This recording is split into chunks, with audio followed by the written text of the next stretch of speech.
Yahweh Hafapalau, the Lord's Prayer. Our Father, which art in heaven, hallowed be thy name. Thy kingdom come, thy will be done, on earth as it is in heaven. Give us this day our daily bread, and forgive us our debts, as we forgive our debtors. And lead us not into temptation, but deliver us from evil. For thine is the kingdom, the power, and the glory forever.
Damn thing right here.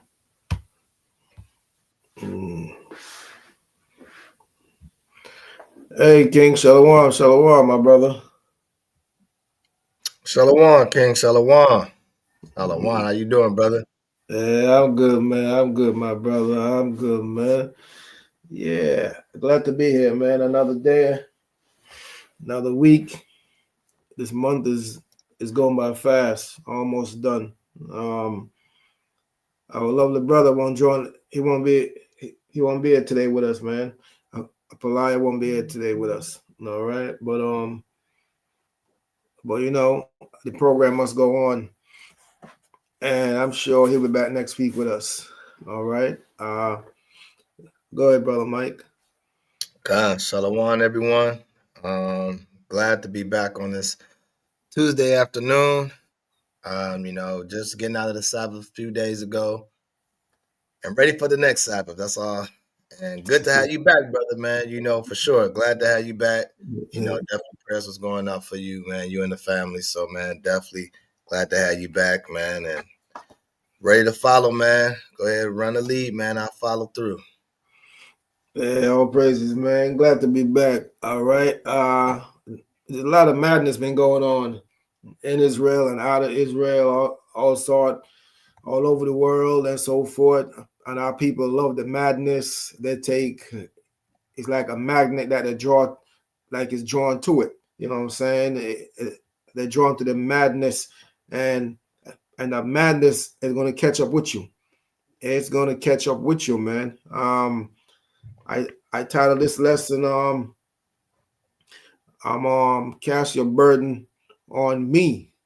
Cast your burden on the big man above. Okay, when life get too hard or get too rough for you, you know what I'm saying? Remember the most I tell you.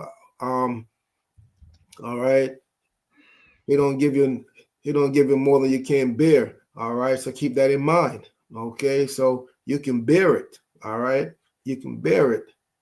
So so how do we do that? That's the question. How do we do that? Why depend on yourself? Why throw yourself into something that you'll, I should say, uncharted water? All right. How do we do that? Why depend on yourself? Why not trust and depend on the Most High in all things? All right. His shoulder is broad enough to bear it. All right. You're supposed to trust. Why not trust and depend on the Most High in all things? If you know you have no problem and it's a burden to the point you're doing things outside your character, it's outside your character. If you never used to drink before and something arises and then all of a sudden now you start drinking, that's outside your character. That's not your character. Are you verbally abusing your wife or either physically, mentally, and all them things? That's outside your character. Or or your brother, that's outside your character. Some people can vouch for you that I never seen a man drink before. I never heard that sister raise her voice and then it kind of yo, something is going on. Something is going on. All right, that's outside your character. There's a lot of ways. So when you see that things happening, you got to recognize it, and you got to do what? You got to trust in the big man above. You got to trust in the big man, not just above, because the most I tell you what, he said he's what? Omnipotent, man. He's everywhere at once. All right. So so you just gotta ask him. Ask him, man. Faith without works is dead. All right. So you gotta ask him Most High. And when he give you that, you gotta do the work. So it's up to you to seek the Most High before it's too late. It's up to you. He's there. He's always been there. He's always been there. All right. He just waiting for you to say, yo, daddy, I need your help. This is what's going on with me. All right. Maybe you can send maybe Mike Olive talk to me. Maybe we can rap and so forth. But he's there. He's always been there. So, so before your burden becomes too heavy and cast your aside, seek the Most High, because there's a lot of craziness that's going on in Israel right now. A lot of things is like a recycling, man.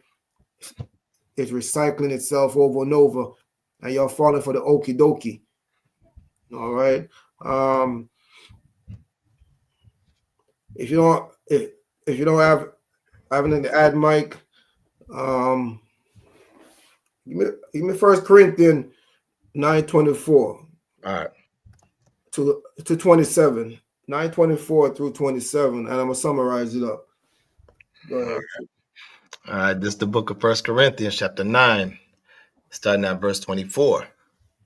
Know ye not that they which run in a race run all, but one receiveth the prize?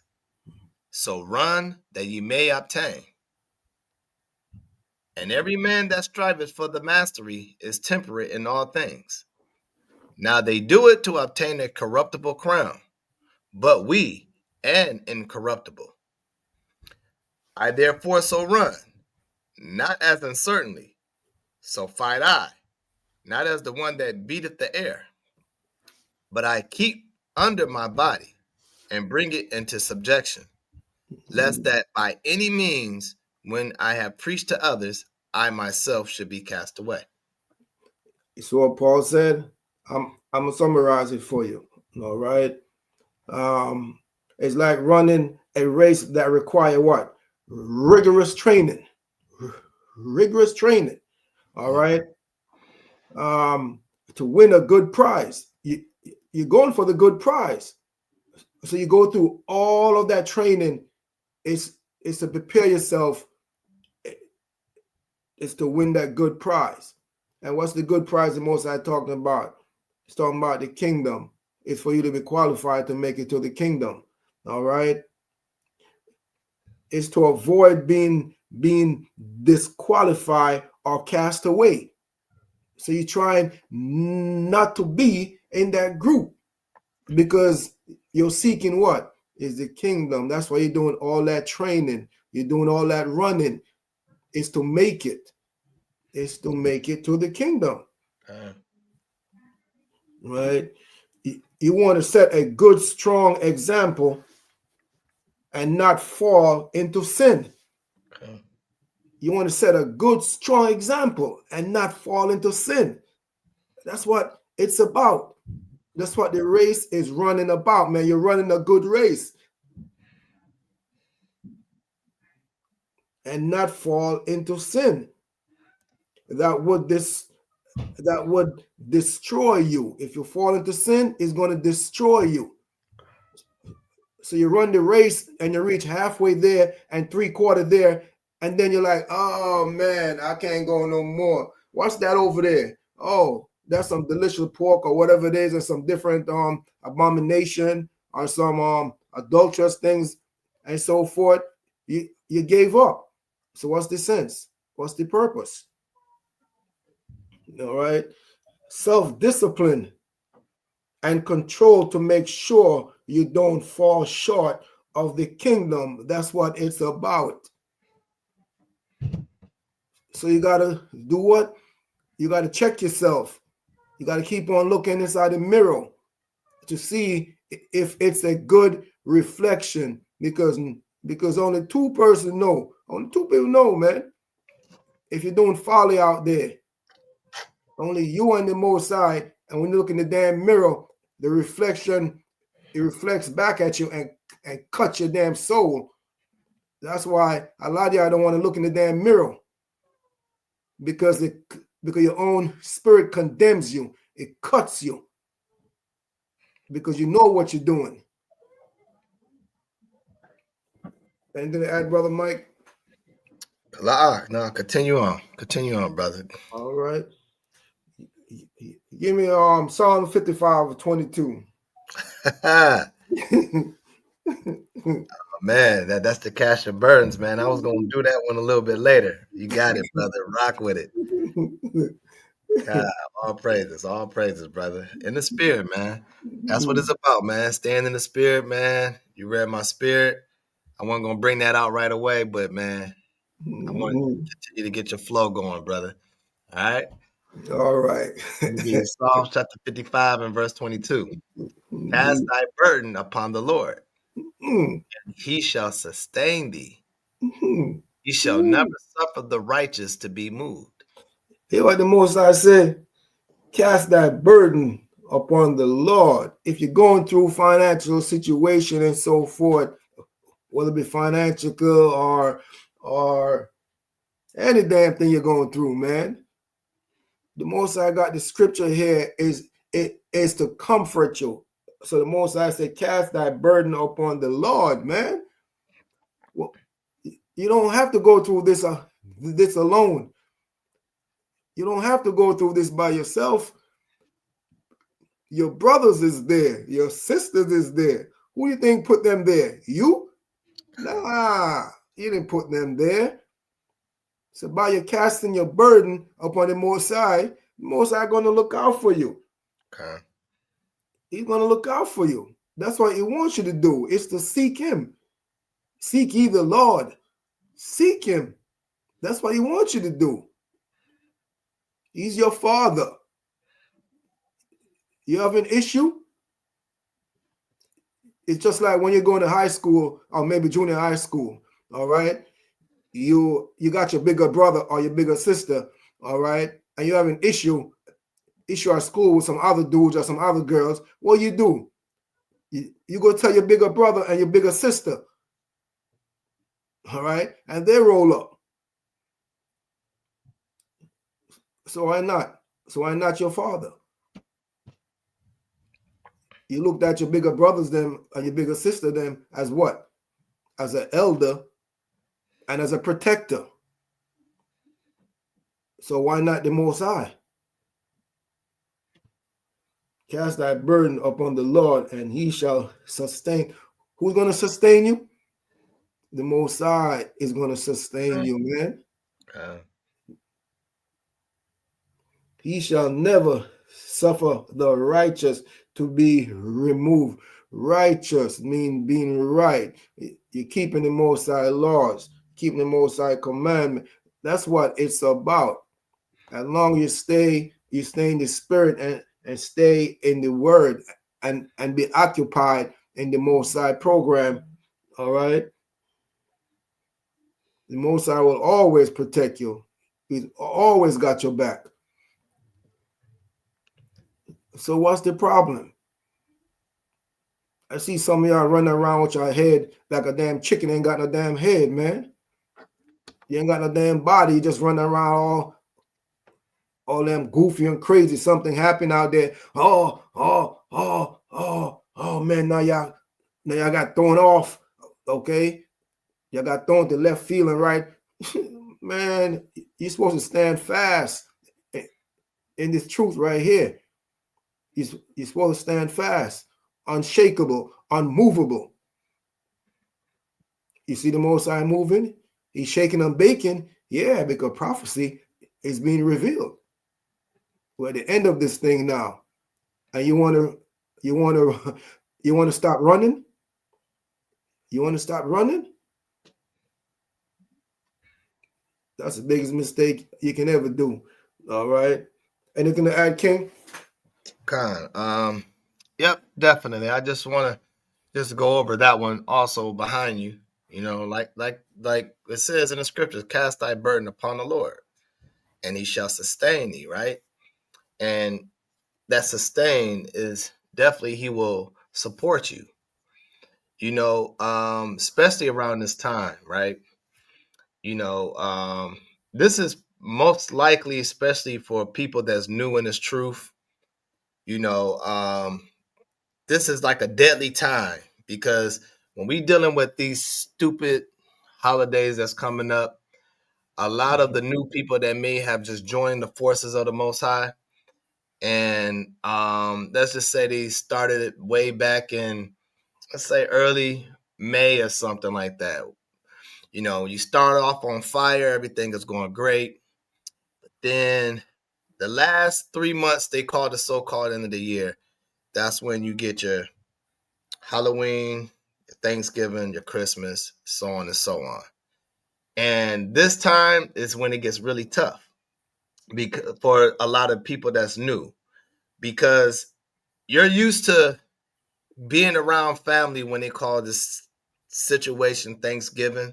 You're so used to having family coming in town. You may not see the same cousins, aunts, uncles, whatever, that may be real close to you. And you may not see them for a whole year until every year of Thanksgiving. And now this will get really tough for you. Like this scripture right here is one of the powerful scriptures that you can use to fight that situation, because it can get tough. Like, trust me, I've been there when I first started. You know, like just to separate myself from my family. I mean, the holiday wasn't what I wanted to support. I just wanted to be around my family. But understand, being around your family is still deadly, right? If you're not going there to rebuke it, you're really joining in with the fun. No matter if you're saying like, I don't celebrate this, I'm just around it. But when you come around this time, you need to cast your burdens upon the Lord. You need to let him know and tell him like, yo, Lord, if you're new, or even if you in this truth before a while, maybe some people still get affected by this time of year. You want to go ahead and cast your burdens to the Lord. You want to pray to him And when you do pray to him, like it says, he'll sustain you, meaning he will support your prayers, and he would never suffer the righteous to be moved. He would not make you weak. He will see you through it, right? Like the elder said, you got a community around you. The Most High never leave you lonely in his truth. You only become lonely because you choose to be lonely. But when you in this truth, the Most High will make sure he create a new family for you, where it will help you sustain these things when these times come up. When these times come up, man, it can get rough. So a lot of times people do, when they're really freshly in this truth, a lot of them they dip out. You know what I'm saying? Because they don't know how to battle the strength of rejecting it when it comes around family. So the Bible says, cast thy burden upon the Lord, and he shall sustain thee, and that's a fact. So continue that and keep that in mind. No matter what. In life, these holidays are supposed to be coming up with our people, with our family members, whatever. Just always talk to the Most High, because that's our guide. All right, I'll land there. And just to back up what you say, King, exactly what you said. Give me Daniel. Just came to mind. Give me Daniel 9:22-23. Okay. I'm put it in another form of way. All right. All right. This is the book of Daniel, chapter 9 and verse 22. And he formed me, and he talked with me, and said, O Daniel, I am now come forth to give thee skill and understanding. It's what the Most High said. And he informed me and talked with me. So the Most High do talk with you. He talk with you. All right. He talk with you. He share things with you. He tell you things. He answer your questions. All right. In sincerity. If you're sincere, he answers you. Okay. He give thee skill and understanding. Like he gave Daniel skills and understanding. So he's doing the same thing to us now. Okay. He's doing the same thing to us now. So that's why you got to cast your burden on the most, especially like what the brother said, especially at these damn holiday, these wicked times. Okay. Holidays coming up. They got up all sort of satanic rituals and all kind of thing that's going on. Christmas coming up on all of this, Thanksgiving, they're over there doing all sort of manner of madness. But you're not alone. You're not alone. Go ahead, King. Okay. All right. Verse 20, 24, 23. 23, yeah, come on. At the beginning of thy supplications, the commandment came forth, and I came to show thee, for thou art greatly beloved. Therefore, understand the matter and consider the vision. So you see, so Most High said, at the beginning of thy supplications, as long as you obey what the Most High tell you to do, you obey these commandments. Okay, that's what the Most High say. The commandments came forth, and I am come to show thee, for thou art greatly beloved. The Most High said, for thou art greatly beloved. You're loved of the Heavenly Father. You're loved of him. Therefore, understand the matter. Understand what the brother just brought out also about these holidays that's coming up. All right. Some of y'all are going to feel weak and guilty. Don't be, because it is not written for us to celebrate these damn paganistic holidays. It is not written, okay, that we should follow the other nations. We wasn't supposed to follow them. All right. So therefore, you got to stick to the script that the Most High is giving you right here, which is the commandment. Is the commandment. Okay. Therefore, understand the matter and consider the vision. The vision is you're Israelite. You got a problem? Talk to the Most High. The Most High will send you help. Okay. All right. Hey, and that's why help is always there and needed from the Most High, because the Most High definitely put people in place for us. You know what I'm saying? Don't reject people because they may not be in the truth either. That's what I want to say too. Because the Most High could use anybody. You know, a lot of times we only expect people that's in the truth to give us wise information. That's not always the case. You know what I'm saying? If it matches up with scriptures or it matches up with your prayers, then yeah, this is how you know the Most High is working. You know what I'm saying? The Most High said that he can have favor for you with your enemies. As long as you keep these commandments, the Most High can use anybody to that when you cast your burdens, that he will be there to answer your prayer. So yeah, absolutely right, Elder.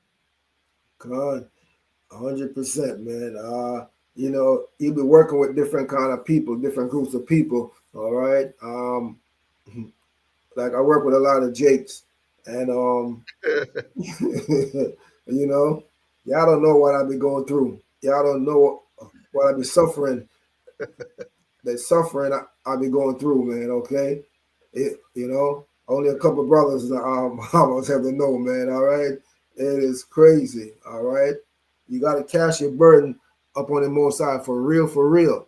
All right, or you'll fall, or you will fall, man. All right, you will fall. I'm not going to even get into it.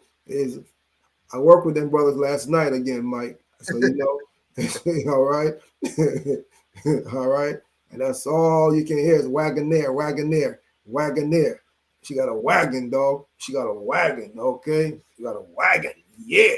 All right, all kind of madness, man. But all right, I'm gonna go to First Peter 5:7. Yeah. I'm gonna go to First Peter 5:7, man. And now people know how to be wicked, man. All right? I'm telling you. Oh God.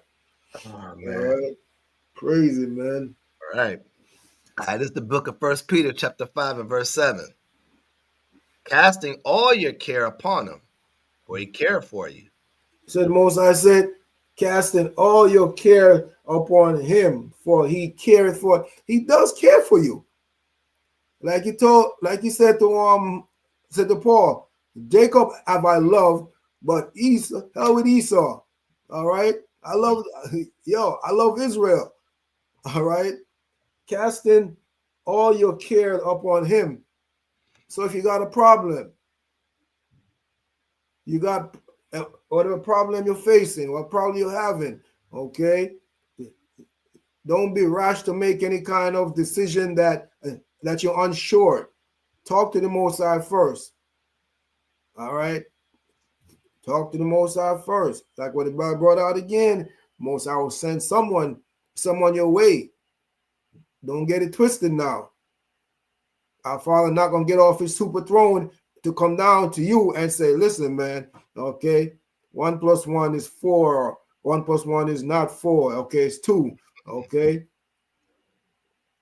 You got to make what? Sound decision through the scriptures. All right. So he said, casting all your care upon him, for he careth for you. All right. He careth for you. And when you read on a little bit further down, he tells you some of the things then that you're not supposed to be doing. Be sober, be vigilant.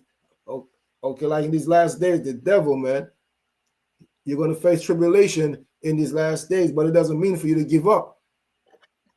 It doesn't mean for you to give up. Because most I tell you, with great fear and tribulation shall they enter the kingdom of heaven. You know what I'm saying? So, you know, hey, the Most High is purging you. He's purging you to make sure you're fit. He don't want nobody that's unfit. So, you know, hey, it's a race. Like what Paul tell you, it's a race. But you got to run a good race. And right, King? Con, yep. Go down to verse 9 real quick, right? I want to add that for a quick second, right? Verse 9. Whom resist steadfast in the faith, knowing that the same afflictions are accomplished in your brethren that are in the world. Right. So And I'm going to get Galatians 6:2 behind that. But right there, right, when it says, knowing the same afflictions are accomplished in your brethren that are in the world. Man, this is why we know we're Israel. Because we all can relate of the struggles that we go through on the daily, rather if it's family, relationships, finances, house living, children, etc., right? Jobs. We can all sit at the table and agree and say, you know what? I've been through that. My brother been through that. My sister been through that. That we all can talk about our afflictions, all our struggles that we go through. And this is why we need each other. Because we're the only people that can tell our story. And we're the only people that can relate to this story. No other nations can relate to what we've been through. They shouldn't even have no business telling our story, and we shouldn't even have no business listening from them about our story. They don't know about self-affliction. They don't know about our own people are being afflicted at the same time, same moment, right? Different years, different times, right? How can they cast themselves? How can we cast ourselves to them? Right? How can we give our burdens to them? What are they going to do for us? Right? Only thing they're going to do is to continue humiliating us.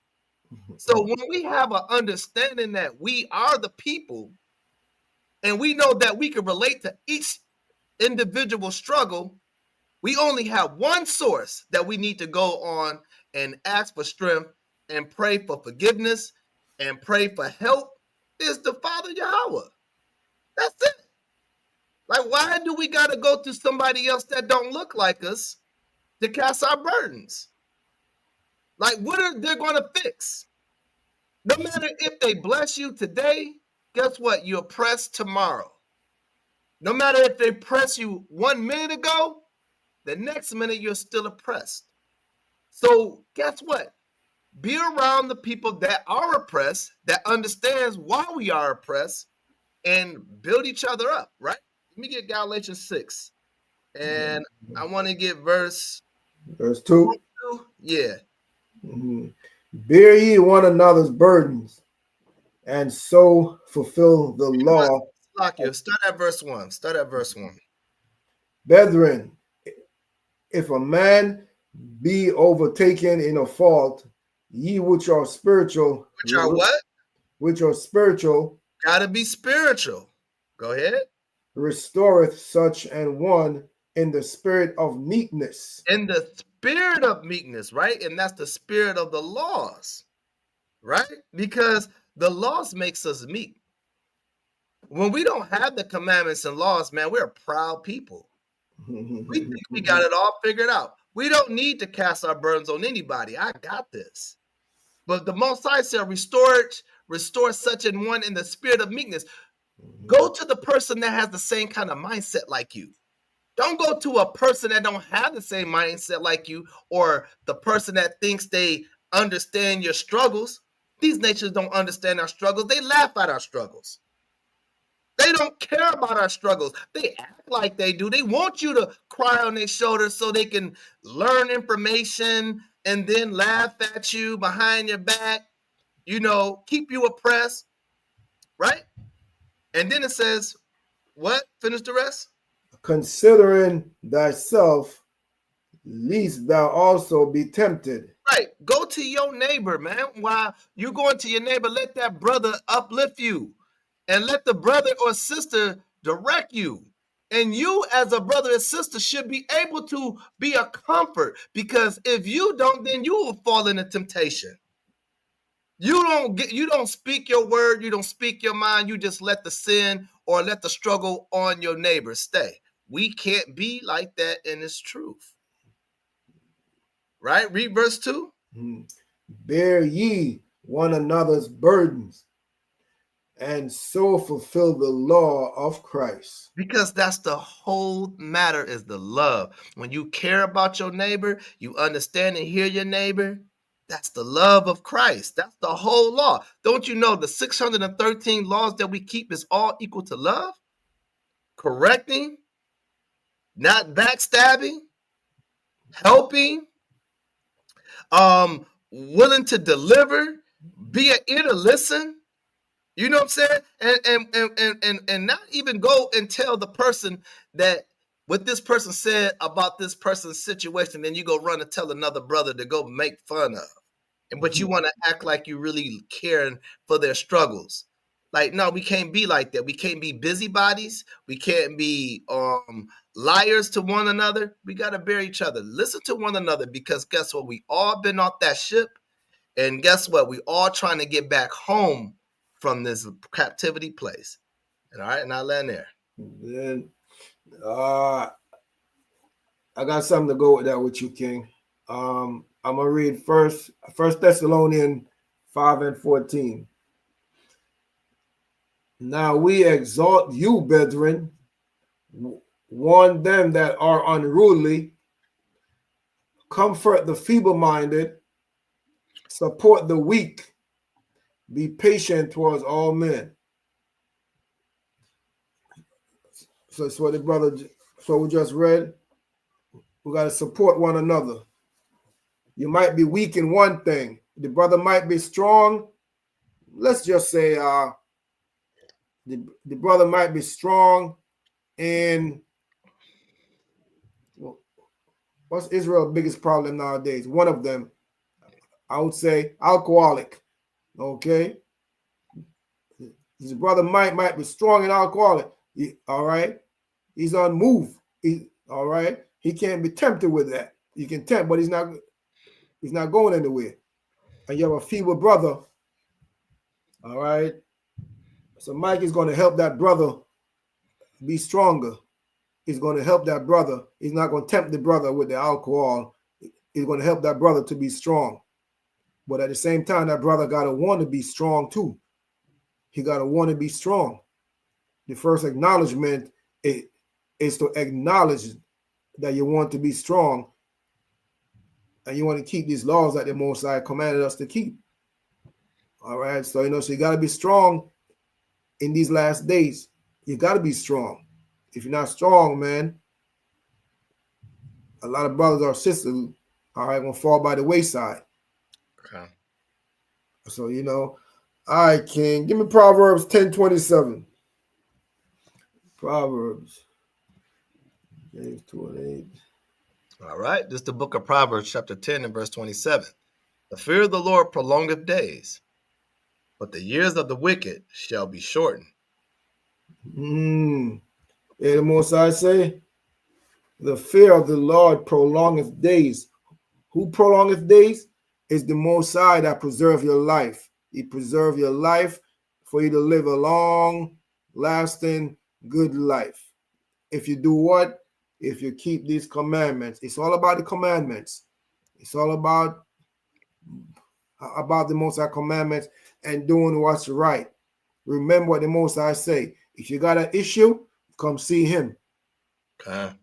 All right. You got a problem, come see him.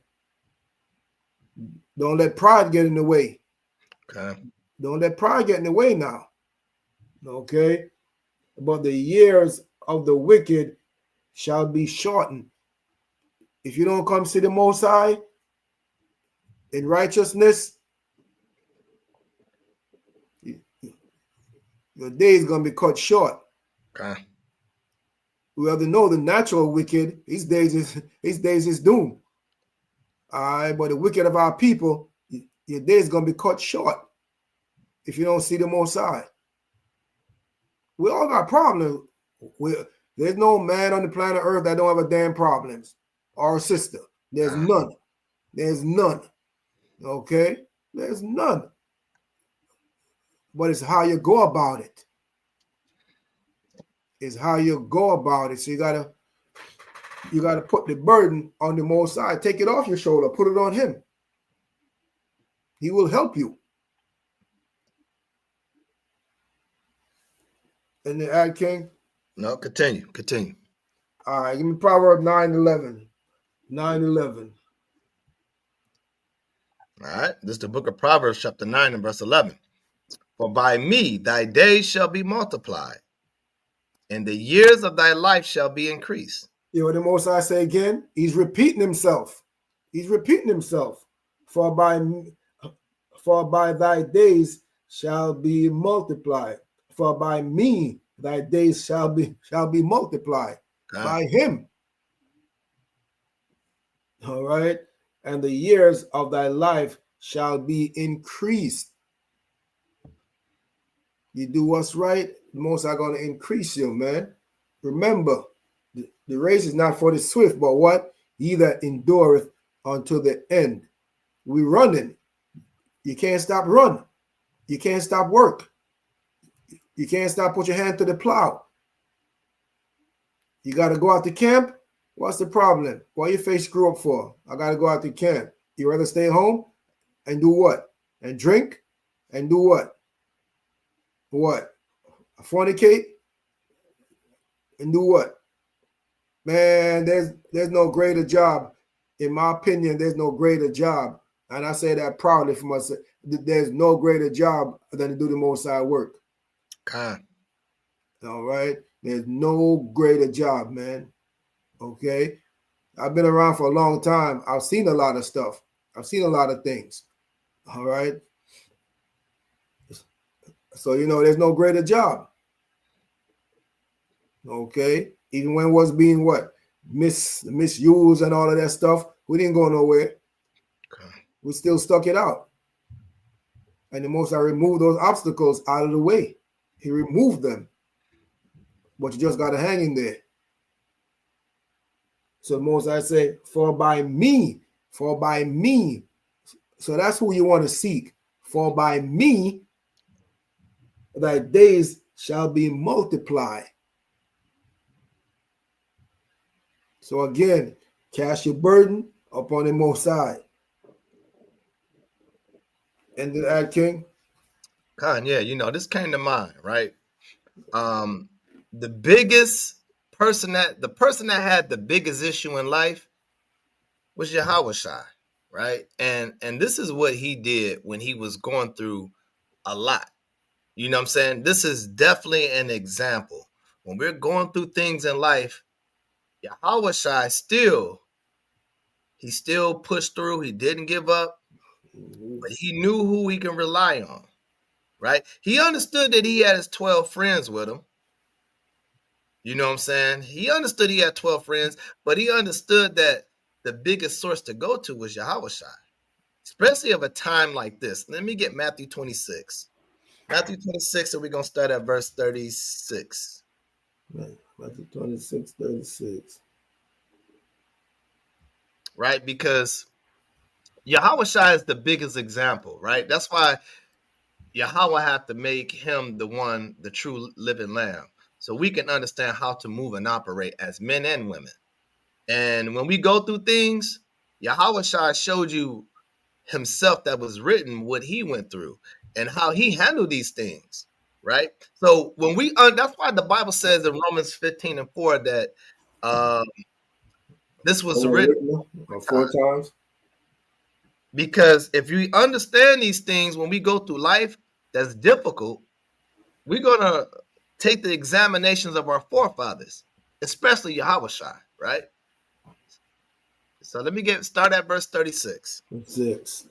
Matthew 26, 36. Then cometh Jesus with them unto a place called Gethsemane, and said unto the disciples, sit ye here while I go and pray yonder. So he's telling the disciples, hey, stay right here. I'll be right back. I'm about to go pray. Go ahead. Mm-hmm. And he took with him Peter and the two sons of Zebedee, and began to be sorrowful and very heavy. Right. So he brought just a certain group, right? These are the closest ones, right? Wow. Understand, James and John and Peter are the closest ones that was with Yahawashi. Rather, he had like 9 other disciples. He brought these because these were the most, ready to ride, willing sources of men that was going to walk with Yahawashi. Even though we know Peter denied him 3 times, but Peter had a zeal for Yahawashi. You know what I'm saying? He understood that, like, man, this is the Son of God. He understood that. It was no denying. Those are the three brothers that had the stronger faith than all the rest of the 9. So he said, come, y'all come with me. All right, go ahead. Then said he unto them, my soul is exceedingly sorrowful. So he told them, right? Because you don't got to tell everybody your situation. You know what I'm saying? He chose 3 dudes that he wanted to tell them that what he's feeling. See, Yahushua didn't walk around with pride. He didn't walk around with pride and like, you know how we do it. Man, you good? Oh yeah, I'm good. I'm all good, man. Ain't nothing to it. But real talk, we going through it. Right? But Yahushua trusted in these 3 men. He said, man, I am exceeding sorrowful. We talk about the Son of God is talking about his soul is exceeding sorrowful. The Son of God. Right? Just because you are the Son of God doesn't mean that life don't hit you the wrong way. Just because you woken up in this truth doesn't mean that life is not going to hit you the wrong way. It's going to hit you. Rather, I don't care if you just got off your knees and you felt great. Life is still going to hit you. And you're going to feel sorrowful. That's why you need people around you, man. Yahushua is giving us an example. He's casting his burdens on his 3 brothers.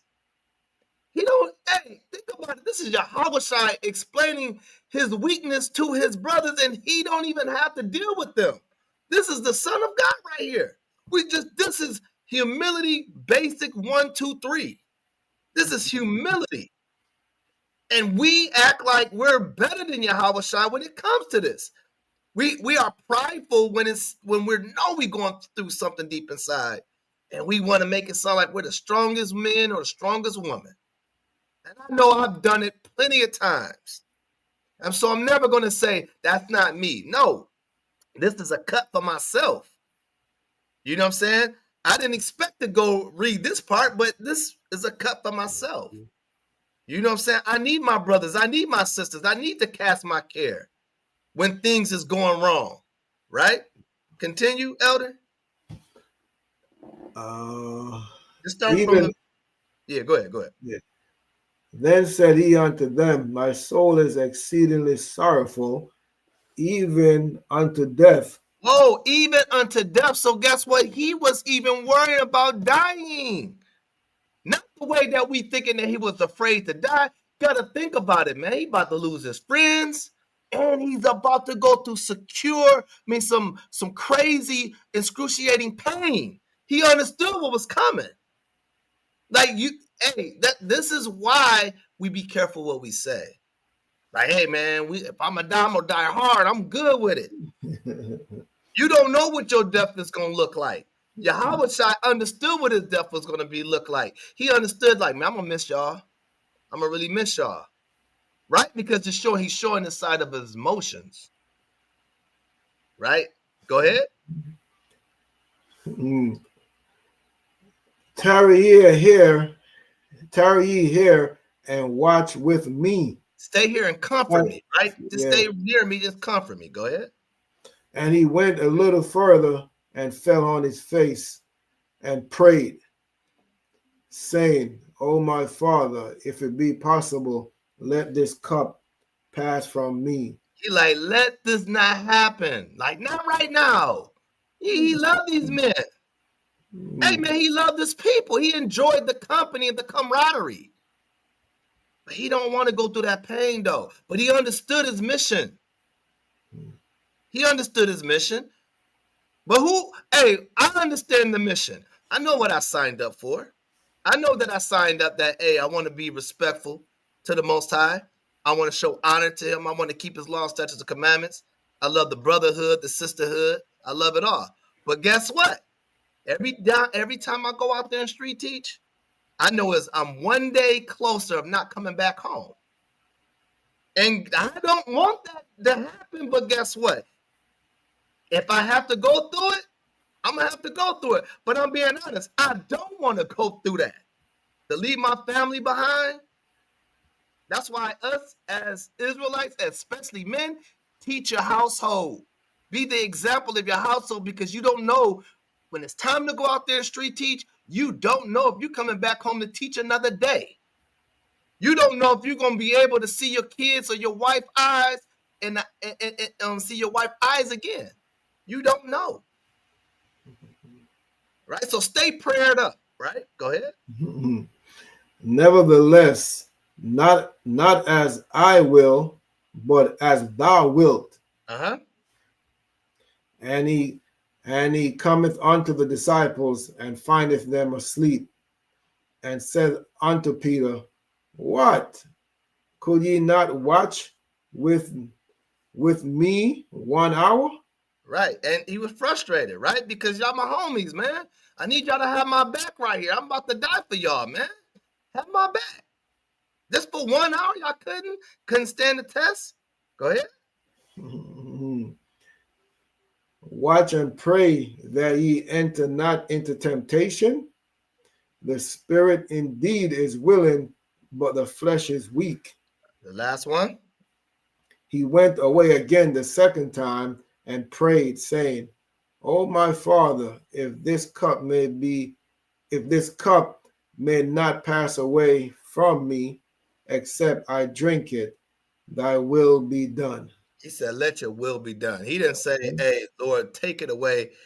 Please do it and devour it, because I don't want to do it that way. I want to do it this way. He said, no, just let your will be done. I don't want to go through it, but if this is what you want me to go through, let your will be done. And that's our comfort. He had to comfort himself before he had to go through that. He used his brothers and he used the Father. That's your sources. When we need each other, this is the burdens we cast on to the Father and our people. And I land there.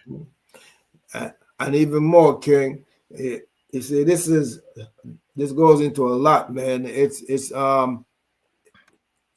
Yahushua didn't go through it, we wouldn't be here. Okay, we wouldn't be here. So that's why.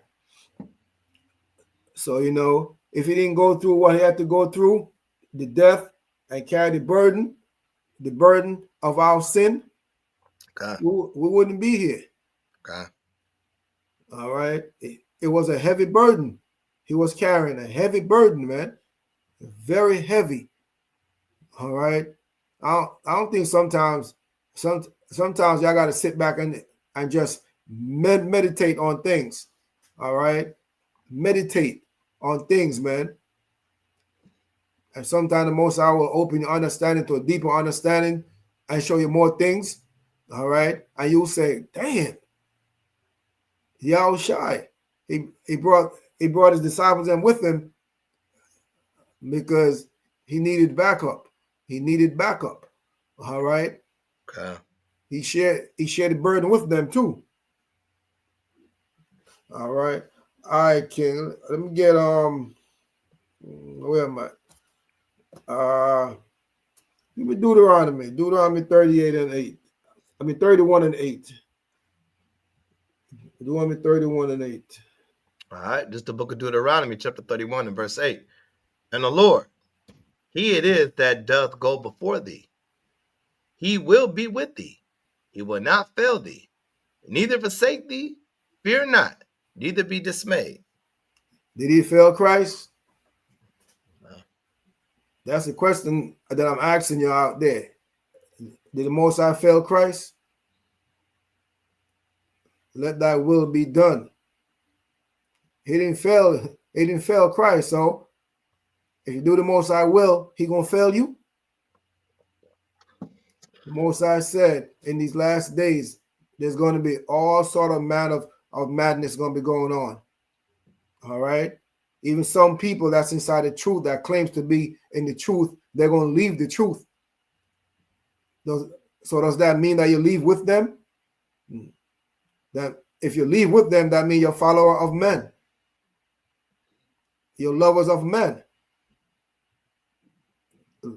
The scripture speaks about that too. Well, Christ didn't go nowhere, so it said, and the Lord, he it is that doth go before thee, he will be with thee. So the Most High, he's going to always be with you. Well, you got to want to be with the Most High. Little children, love not in words, but in deeds. Your action speaks louder than your word does. He will not fail thee, neither forsake thee. Fear not. What you got to fear? The Most High is with you. You got an issue? You got a problem? Cast your burden on me. You weak in some things? Pray to the Most High like Yahushua did. Yahushua went and he prayed. He prayed. When you go to Matthew, he prayed. He prayed to the Father, not to men. He prayed to the Father, and the Father gave him strength. He gave him courage, because at one point, the hour was coming, and he was weak. He was feeling weak. And what did he do? He turned to the Father. Okay. So that's what we have to do as Israelites. Turn to the Father in righteousness, not no social media garbage. All right, King. Give me Isaiah 26:4 if you don't have anything to add to it. Nah, I got you. All right. This is the book of Isaiah, chapter 26 and verse 4. Trust ye in the Lord forever, for in the Lord Yahweh is everlasting strength. He said, trust in the Lord forever, for in the Lord Yahweh is everlasting strength. It might say Jehovah, but guess what? What was his name before that? The J wasn't invented until about the 17 or 1600s. So therefore, what was his name before that? When Yahushua comes, everything gonna be straightened out. It's gonna be straightened out. Okay. Surely your turning of things upside down shall be what? As a steam at the potter's damn clay, man. Or the devil turned it upside down, and it's to confuse the hell out of us. But Yahushua gonna turn it back the way that it should be. Trust ye in the Lord forever. Trust. Abraham did. His only son, right? His only son. Abraham, hearken to thy wife Sarah. Hearken to thy wife. Listen to what your wife got to say. Okay? Did that make him weak? There's a lot of the misconception that your brothers have. Sometimes your wife have good goddamn ideas. Okay. Better than the one that you damn have. Okay? She may be what? She may be a helpmeet. Yes, she's a helpmeet, but sometimes they got a lot of good damn ideas, man. It doesn't make you weak. As a leader of your household, you're supposed to gather up all of the information and weigh it and see which one is better for the family. And then y'all move on it. It doesn't make you weak. It doesn't make you less of a man. The ones of y'all that's doing that, y'all stupid as hell. Stupid and dumb. Trust goes two ways. You trust the Most High will trust you with his flock. He trusts you to do the right thing with his flock, to teach his flock. Trust ye in the Lord forever. That's what we got to do. You got something to add, King? Yeah, let's get 1 Peter 3 and 7. Speaking about the wives, right? Okay. That right there. You made me think of that real quick. 1 Peter 3 and 7. Okay. 1 Peter 3 and 7. Likewise, ye husbands, dwell with them according to knowledge, giving honor unto the wife as unto the weaker vessel. No, giving disrespect and dishonor to the wife. Giving honor unto the wife as unto the weaker vessel. I can't give her honor because she's the weaker vessel. That don't make no damn sense. Exactly. Okay. And as being heir, all right, unto the wife as unto the weaker vessel, and as being heirs together of the grace of life, that your prayers be not hindered. All right, so let's look at hairs, right? So let's look at the definition of hairs in the Greek, right? Being hairs together, right? A fellow hair, a joint hair, one who obtains something assigned to himself with others, a joint participant. So understand that right there. Even if your wife is the weaker vessel, she's joined in with you. And the Most High is so amazing how he set up the women to be with the men. And vice versa, how he set the men to be with the women. Mm-hmm. When a man is going through things, especially if his daily job, maybe his finances, the best person that he should be able to rely on is his wife. He should be able to be willing to be open and let her know that what's going on. She's supposed to be his pillar of rest.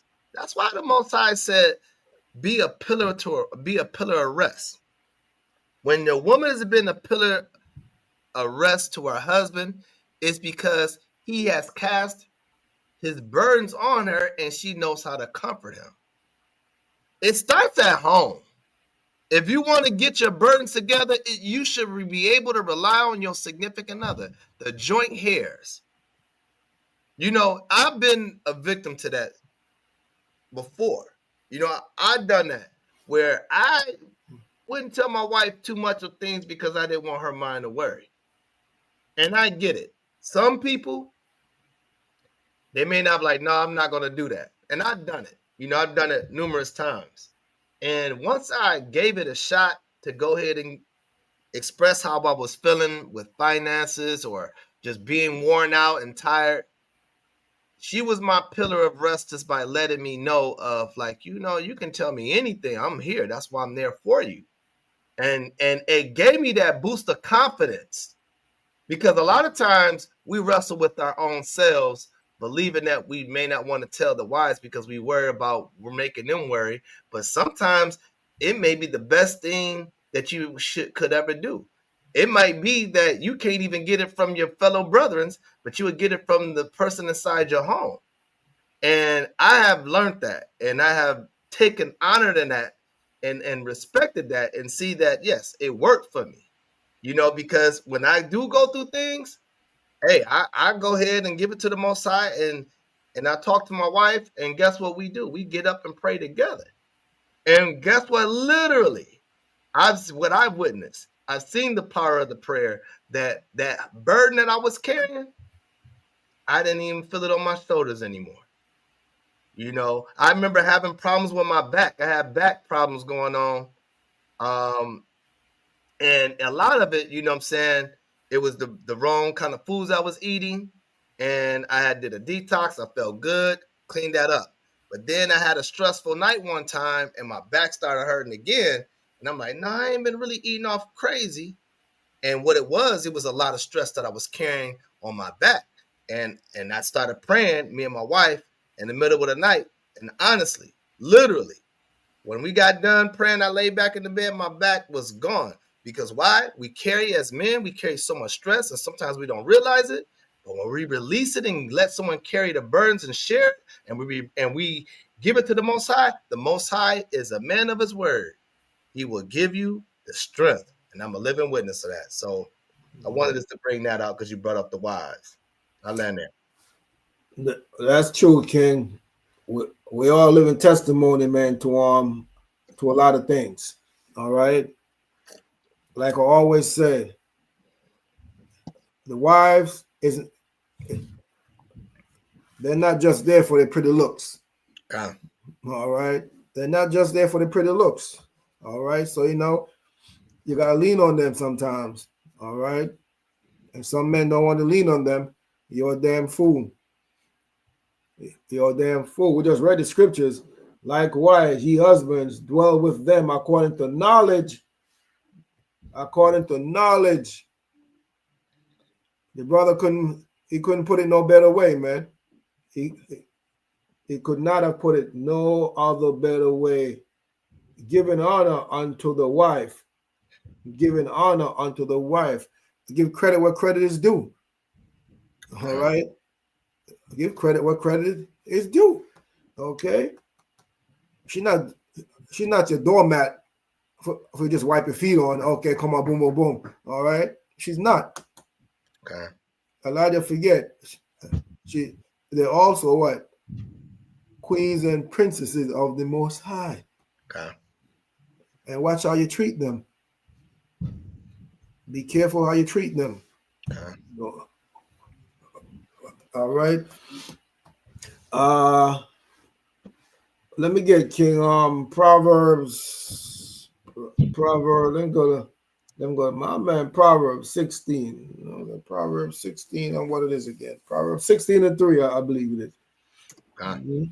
All right. This is the book of Proverbs, chapter 16 and verse 3. Commit thy works unto the Lord, and thy thoughts shall be established. Ooh, the most I say commit. A lot of y'all don't want to commit a damn thing, but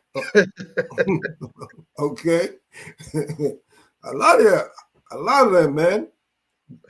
They don't want to commit a damn thing because they know what they're doing. Some of y'all damn drunks. Some of y'all abusive, verbally abusive. All right. Some of y'all still out there like you're wondering and searching for. I don't know what the hell y'all searching for.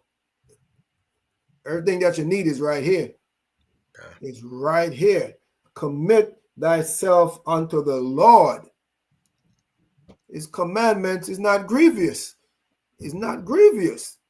Commit thyself unto the Lord. To do the most I will is his commandment, and that is the most beautiful thing is you can ever do and ever want in life. Okay? Because when you do that, don't you think the Most High gonna send you a good wife? Yeah. Don't you think the Most High gonna send you someone to help you? He is. He is. A lot of brothers and a lot of sisters is living testimony of that. The Most High send the sister. All right, I'm gonna turn it this way. All right, when the sisters are doing what they're supposed to be doing, okay. And if you don't have a husband, keep up under yourself. Keep up under yourself. All right. You got a problem? Pray to the Most High. You in a congregation, you speak to the elders, them. All right. And you should be fine. They're going to give you what the Most High say, and you have to implement it. You have to do it. So you got to commit thy works unto the most. Commit thy works unto the Lord. Your works. You got to commit. Okay. The sisters, you got to commit. And a lot of y'all, that's not funny. That's not funny, duddy. The Most High send you a good husband. A lot of you brothers, that's up on the straight and straight. The Most High send you a good wife. So what's the problem? And thy thoughts shall be established. Your thoughts, what you're thinking, is going to be established. Your mind got to be studying in this book right here too. That's why the Most High said what? It's a study to show thyself approved, not unto me, not unto Mike, because if you're not studying, it's going to show out there. It's going to show out there. Whether you go to camp, it's going to show out there. He's going to show. Study to show thyself approved unto the Most High. All right. You got anything, Mike? No, continue. All right. Jump down to the 9th verse. All right. Verse 9. A man's heart devises his way, but the Lord directeth his steps. You see? The Most High going to direct your step. Okay? You may think of something. A man's mind divideth his way. Okay? In righteousness, and the Most High he's going to direct your steps, man. The Most High going to guide you in the right direction, in the right path. He's going to guide you. The Most High not going to leave you hanging. As long as you don't leave him hanging and keep your word, the Most High will keep his word.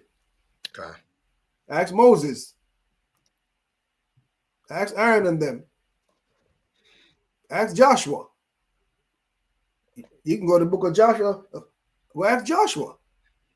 All right? Go ask the kings of Israel. As long as you do what you said you're going to do, the Most High will do what he said he's going to do. Okay. All right? Ask King David. Sure. God. Let me get Genesis 2:18, right? I'm going right back to another marriage formation, right? Let me get Genesis 2:18 real quick. All right. Genesis 2, verse 18. Start at verse 15. 15. All right. Genesis 2, verse 15. And the Lord God took the man and put him into the Garden of Eden to dress it and to keep it. Right. So the Most High gave Adam, right, a place to stay and a place to live, right? Right. Jump down to 18. Mm-hmm. He wasn't even paying rent. That's how grateful the Most High was. See? Right. The Most High was a good landlord. Yeah. It was a good landlord. He didn't need a damn thing. God. You know what I'm saying? He got clothes, food, water, everything. He didn't need nothing. He wasn't paying no rent. You know what I'm saying? Sure. He ain't taxed him or nothing. He had to pay taxes or nothing. Yeah, nothing. You know? And what messed it up. 18th verse. And the Lord God said, it is not good that the man should be alone. I will make him an helpmeet for him. And that helpmeet is a comforter. Mm-hmm. That helpmeet is a comforter, right? So that's the person. When the Most High created man, he made that woman to be that he could rely on her when he's going through things. He makes sure, like, hey, guess what? I'm gonna make you a helpmeet. Because if you got any kind of problem, and if you feel some kind of way, you can share it with her, right? Read verse 19.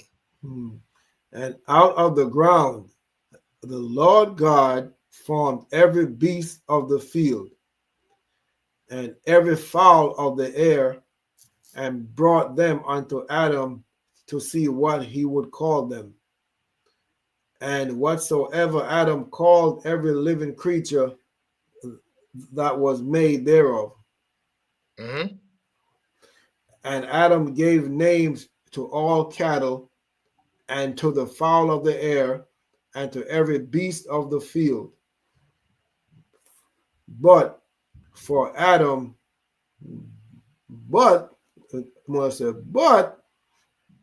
for Adam, there was not found an helpmeet for him.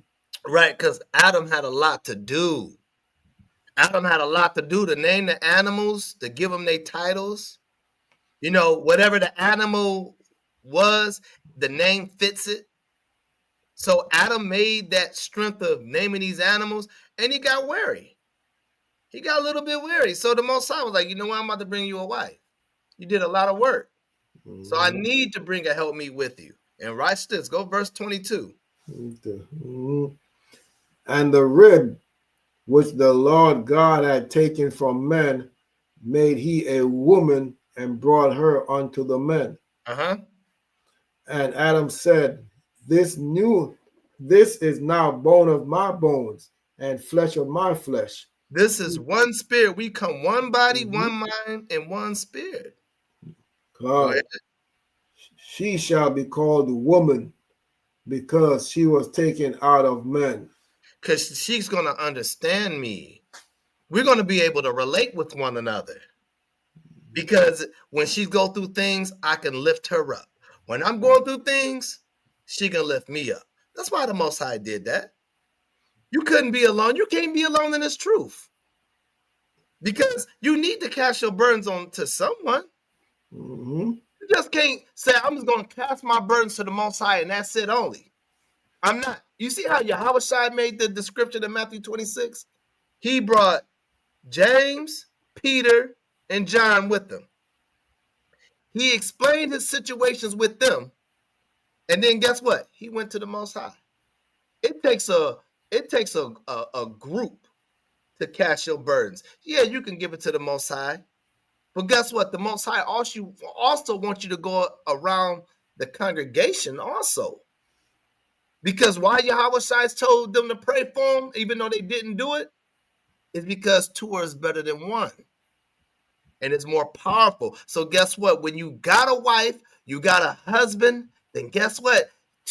Two prayers are better than one. And your burden can be released a lot easier and a lot faster. As long as you keep the faith. I'll land there. All right, King. Let me see. You was quoting it, so Ecclesiastes 4 verse 9, I think, through 12, I think it is. Okay. Yep, verse 9. Ecclesiastes chapter 4 and verse 9. Two are better than one, because they have a good reward for their labor. For if they fall, the one will lift up his fellow. But woe to him that is alone. He falleth, for he have not another to help him up.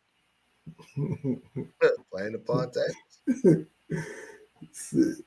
See the Most High said again, if two lie together, then they have heat. Okay. But how can one be warm alone? How? All right. And if one prevail against him, two shall withstand him. And the threshold cord is not quickly broken. In other words, it's like if someone break into your house. I believe it or not, your wife's going to help you throw it down. Okay? She's going to do what she can do. God. Okay? Believe it or not. All right? All right. I forgot what I was lifting up. I was doing something in the backyard, and I was picking this stuff up. And then when I turned around, I saw my wife lifting up the buckets, them and everything with water, heavy water. I said to her, I got that. I got it. She looked at me and said, I'm not weak, you know. All right. I'm not weak. I can help you. I'm strong too. And she damn sure carried in that buckets of water, King. God, all praises, all praises. Okay. So, you know, so two's better than one. She will help you, man. So that's what the brother brought out. You know what I'm saying? She will help you. The two's better than one. And you damn brothers. And when it says, again, if two lie together, then they have heat. That's all some of your damn brother think about. You should be ashamed of your damn self. It's not just heat. All right. All right. It ain't just heat. Okay.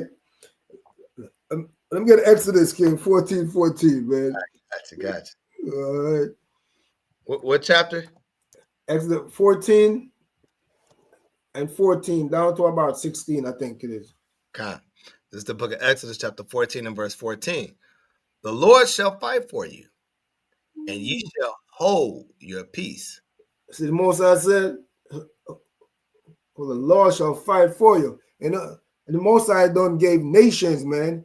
Nations for you, man. He killed nations for us. All right. So what you got to do again? Cast your burden, your problems. We all have problems, okay? Problems is going to arise in your life as long as you're living, breathing on this earth, okay? I really want to say SHIT, okay? It's going to come your way, but it's how you handle it. Don't be a douchebag, okay? Whether it be sisters or men, don't be a douchebag, all right? It's how you handle the situations or the problems that arise. It's a stumbling block in your way. Use the Most High to remove the stumbling block from out of your way. Don't turn to the negative elements that's out there. Don't turn to it. Go ahead, King. Okay. All right, verse 15. And the Lord said unto Moses, wherefore criest thou unto me? Speak unto the children of Israel, that they go forward. So the Most High telling children of Israel told Moses, speak unto them that they may go forth. Okay. All this is compassion and love that the Most High is showing you. All this, he's setting you up for a bigger payday. Okay. All right. Go ahead, King. Verse 16. But lift thou up thy rod, and stretch out thy hand over the sea, and divide it, and the children of Israel shall go on dry ground through the midst of the sea. Is not that love when you're being pursued? You're being pursued by your enemy. And the Father opened up the sea. Opened the sea. He divided the sea. He made a passageway for you to go through. If that's not love, I don't know what the hell it is. I don't know what the hell it is, man. If that's not caring for a nation, I don't know what the hell is. I don't know. Maybe y'all can tell me. Okay. The 14th verse says, the Lord shall fight for you. The Lord shall fight for you.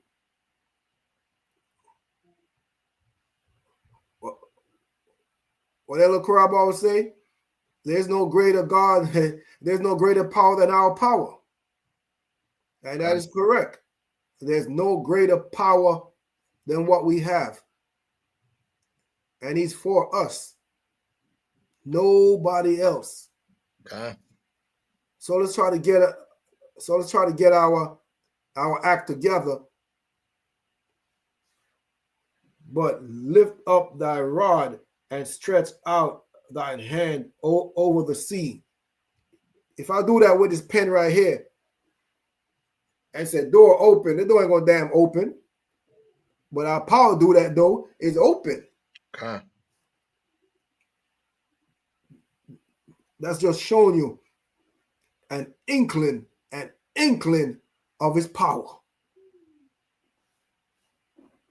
And divided, and the children of Israel shall go on dry ground through the midst of the sea. I'm just showing you the Most High power, man. Okay. The power that your Father have. So that's why you got to cast your burden upon him and listen to what he got to tell you. Listen to his instructions. And you won't go wrong. Obstacles in your way, it can be moved. It can be moved. Okay. All right, King. Let me get Psalms. If you don't have anything to bring out. Nope, go ahead. Let me get Psalms Psalm 46, I think it is.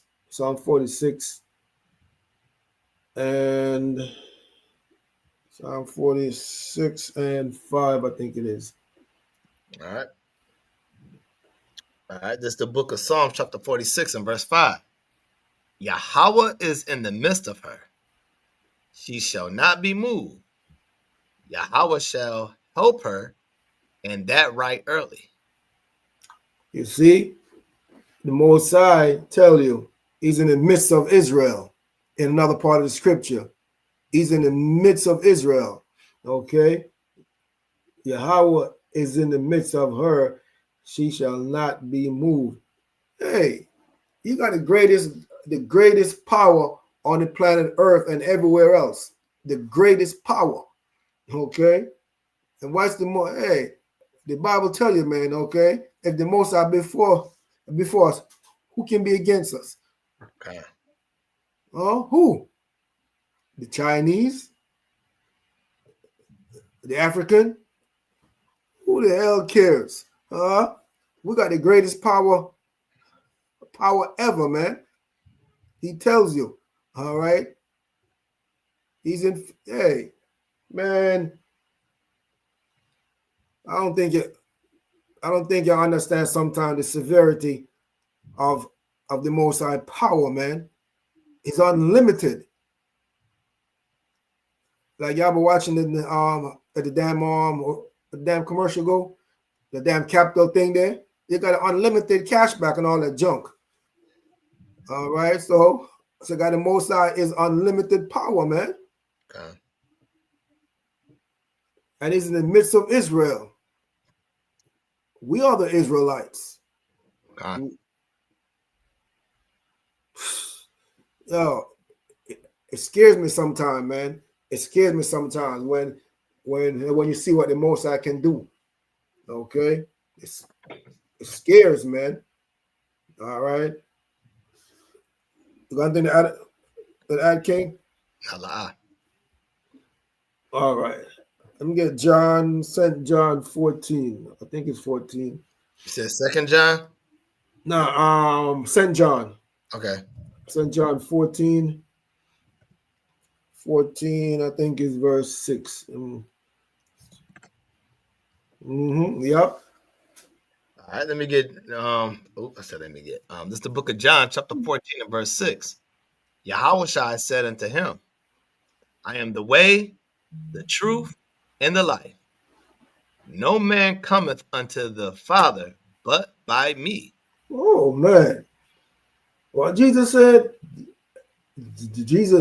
unto him, I am the way, the truth, and the life. Because he gave his life for us. He gave it for us. So therefore, okay, Yahushua said what? I am the way. We as Israelites, man, Yahushua, Christ, who you call Christ, Christ is our beloved King, man. He's our King. All right. He's our big brother. You can look Christ as your big brother. All right. That respect is due. That's why in the book of Psalms, I think it what is it? Psalms 12, I think it is. All right. But most I tell you, kiss the son, lest he be angry. In other words, give Christ his props, man. I ain't talking about the white one. I'm talking about the real Christ. Huh. All right. Give him his props, man. Give him his respect that is due. All right. So it's right here. No man cometh unto the Father but by me. Give Christ his respect, man. So that's what we got to do. Christ showed his respect to the Father. All right. Even in his weak stage, man, he went and prayed to the Father. Okay. So Christ is our example. Christ is our example. I can't stress it enough. I cannot stress it enough. Christ is our example that we supposed to modern and mold ourselves after. Because why we do that? Because Christ is the image of the Father. So once we do that, we're in alignment with Yahweh and Yahushai. God. So that's what we got to do. And everything is written there. It's there for us what to do. It didn't say to be belligerent, all right, towards your sisters and your brothers, and be drunk, or be disorderly, all right, and be violent towards one another. That's why Christ said, what, man? How you say you love me? You're a damn liar. You haven't seen me, but you've seen your brother every damn day. Yeah. All right? You're a damn liar. You say you love me, but what? And you hate your brother. Okay? Your brother you see every day, but me you don't see. You're full of SHIT. All right? Full of it, King. All right? Jump down to the 15th verse. All right. Okay. All right. Verse 15. If ye love me, keep my commandments. What Christ said? If ye love me, keep my commandments. Little children, love not in words. Love not in words. But if you love me, you're going to keep my commandments. Don't tell me you love me. Just keep my damn commandments. That's it. Okay? Because what the commandment says, it tells you how to treat your brother. It tells you how to love your brothers and your sisters. It tells you what to do. So don't come with no lip service. Okay? Like the Bible tells you. It tell you that what? Now my people do honor me with their damn lips, but their heart is far from me. All right? And when you read the 14th verse, it says, if ye shall ask anything in my name, I will do it. But you got to ask in righteousness and not wavering. God. Like the scripture says, okay? You got to ask in righteousness and not wavering, though. All right? That's the thing. Anything to add, King? Man, you that right there just brought a lot to my attention, man. You don't mind, man. Let me get a few scriptures out of that thing. Go ahead, King. All right, like you said, if ye shall ask anything in my name, I will do it. I'm gonna go right back into relationships. I know this, and this is still the same thing as casting burdens, because being married is casting each other burdens with one another. It takes two to do that thing, right? But let's go to Sirach 2:2, right? Because I want to go there. Because of the fact that if it says, if ye shall ask anything of my name, I will do it. So we may say some sisters may want to be married, right? So let's say sisters want to be married. Before you get married or you want to have a husband, this is what you should do first. Read Sirach 2:2. Sirach 2:2. Set thy heart aright. Uh-huh.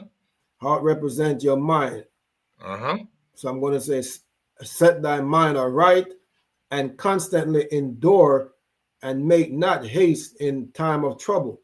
Right. So if you want to get a good man, right? Because earlier you said about having a good man or whatever and all that we supposed to do is so true, right? So you want to get your mind right before you come to the Most High saying you want a good man or you want this. You want to make sure that your mind is right.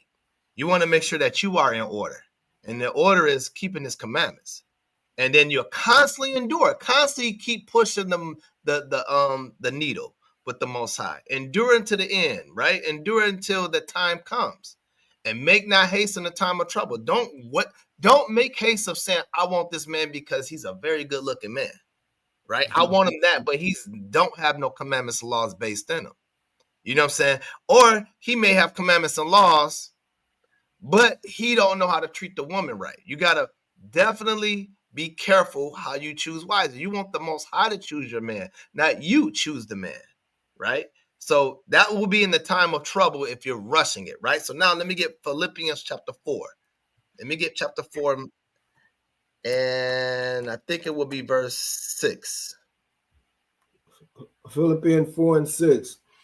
Be careful Be careful for nothing, but in everything by prayer and supplication with thanksgiving, let your requests be made known unto Yahweh.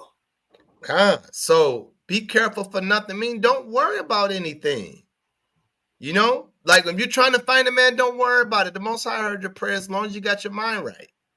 And you do it in by prayer. Continue the prayer. And you want to be in thanksgiving. When you're doing the thanksgiving, give your faith the thanks of believing that he's already have taken care of the situation that you asked for.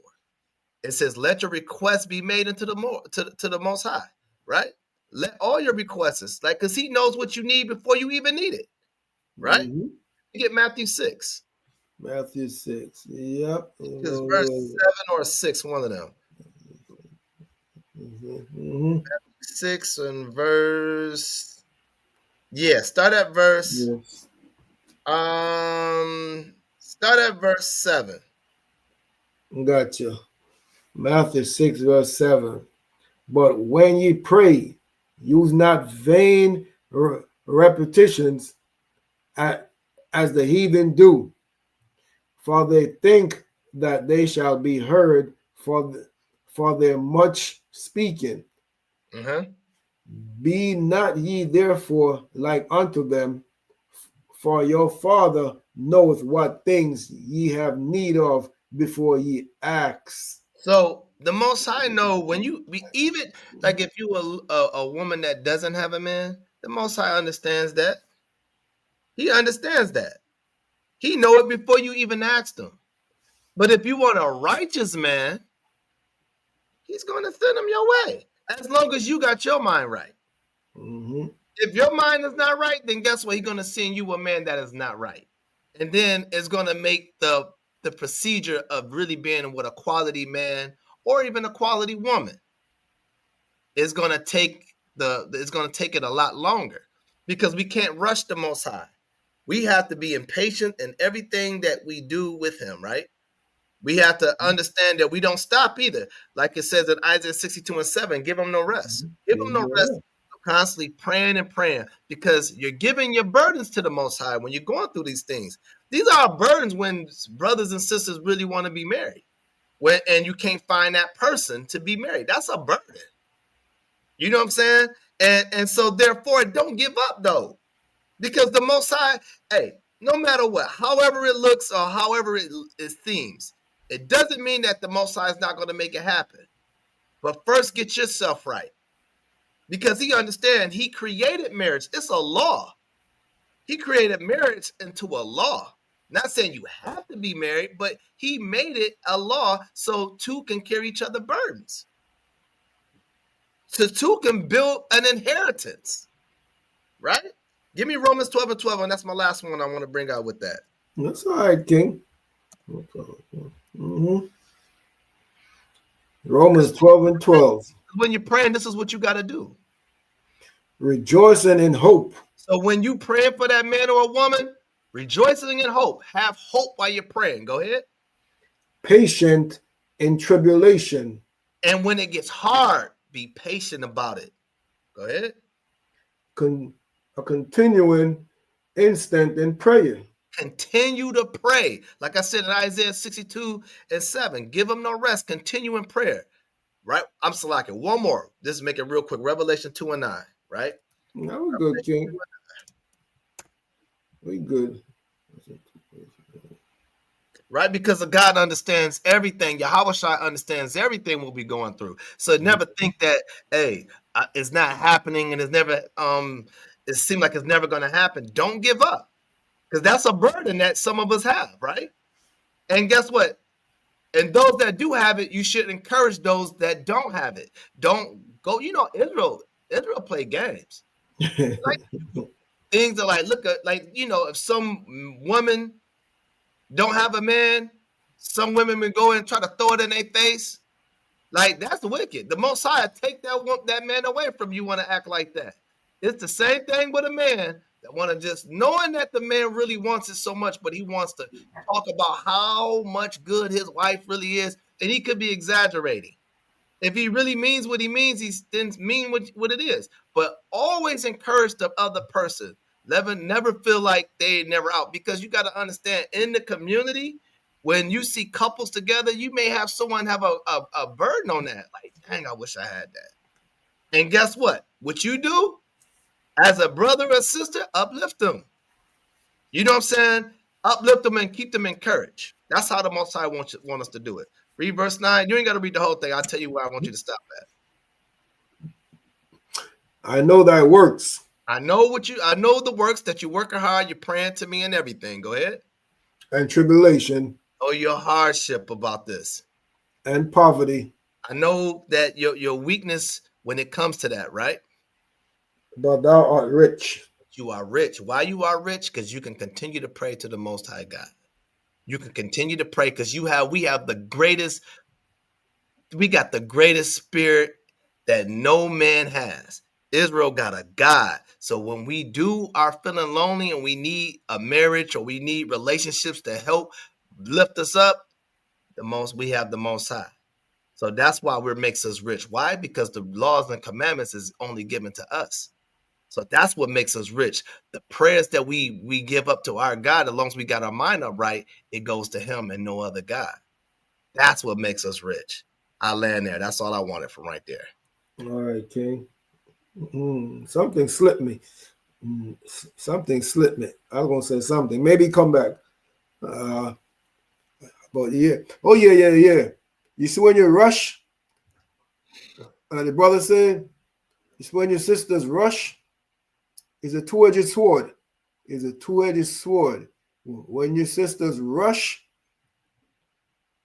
and don't hear that inner voice that's talking,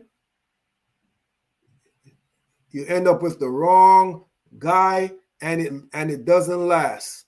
It doesn't last, and now you're out seeking again. That's one guy, that's two guy, that's three guy. No, that's how you stretch yourself thin. And that's how men can say, I know what she is. I know what she look like. I've been there. I've seen it all. I know what she got a tattoo over there and all that stuff. Okay. When you rush and don't do things indecently and in order, you're gonna get the wrong man. And for you brothers, you're gonna get the wrong sister. Okay. It's not all about looks, as the brother said. You gotta take time to get to know that person. Take time to know that person. If it's a sister, that man's supposed to go to your father, and your father's supposed to vet that man for you by the spirit of the Most High. That's how the Most High got it. So, if you rush, you're going to get burned on both ends of the sword. You're going to get burned. The sister push it, you're going to get cut. The brother pull it, you're going to get burned. I don't like how she look anymore. She can't cook macaroni and cheese at that night. Okay, the macaroni and cheese was looking good at that time, but right now I don't know what it is. I don't know what the hell is this that she called what? Fried chicken or some rice, whatever. I don't know. You didn't take time to vet the sister, so now your fault. Okay. All right. So trust in the Most High with all our heart. That's what you got to do. Just trust in the Most High, man. All right. Your father knows best. Let me get Psalms there, King. Psalms, I think is 18:1 I want. Psalms 18:1, I think it is. All right. This is the book of Psalms, chapter 18 and verse 1. The servant of the Lord. No, a psalm of David. So let me start over. To the chief musician, a psalm of David. The servant of the Lord, who spake unto the Lord the words of this song in the day that the Lord delivered him from the hand of all his enemies, and from the hand of Saul. And he said, I will love thee, O Lord, my strength. So you see, you got to love the Most High. The Most High will deliver you from out of your enemy's hand. You got the natural enemies, and you got sometimes the enemies of your own people, and the Most High will deliver you. He have not failed, and he will never fail. God. We got to trust in the Most High, man. Trust in the Lord with all thy heart, with all thy mind, man. Cast your burden upon him. That's what we got to do. And lean not to your own understanding. That's where your black behind gets in trouble at. It's when you go out of the articles and the damn lines of the Most High. In your little pig-minded state. All right? Sure. Proverbs, King. Okay. Let me see. Let me remember what Proverbs. Proverb 3, I think it's, yeah. Proverb 3, 5, and 6, I think it is. Okay. This is the book of Proverbs, chapter 3 and verse 5. Trust in the Lord with all thy heart, and lean not unto thine own understanding. In all thy ways acknowledge him, and he shall direct thy paths. Yeah, the Most High say, you trust in him, in all thy ways acknowledge him, and he shall direct thy path. You need a husband? No problem. You need a wife? No problem. Okay?